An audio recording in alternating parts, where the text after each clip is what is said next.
BrightBytes. Hello champ, welcome back to BrightBytes. Are you curious about how robots know when something is in front of them?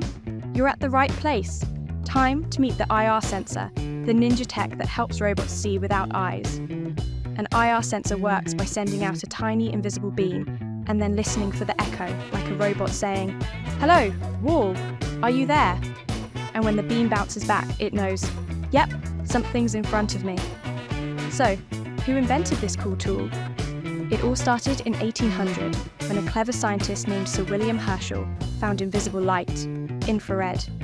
Fast forward a few hundred years, and brilliant engineers turned that discovery into cool IR sensors. Why do we need IR sensors? IR sensors are like a cool skill for robots.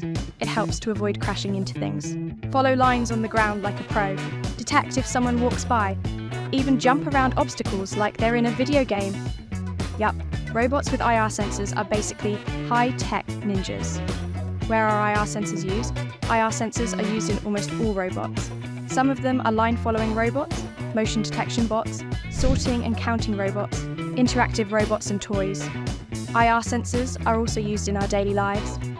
You can spot the magic in automatic doors, TV remotes, cars, thermometers, and home alarms. So champ, next time you wave your hand and something beeps or opens, just remember, there's probably an IR sensor watching, and it's on your side. So is that all? IR is just the beginning. Later, we'll learn how other sensors teach robots to dance. Okay, act smartly. That's it for now. We'll come up with something more in our next video. Bye-bye, champ.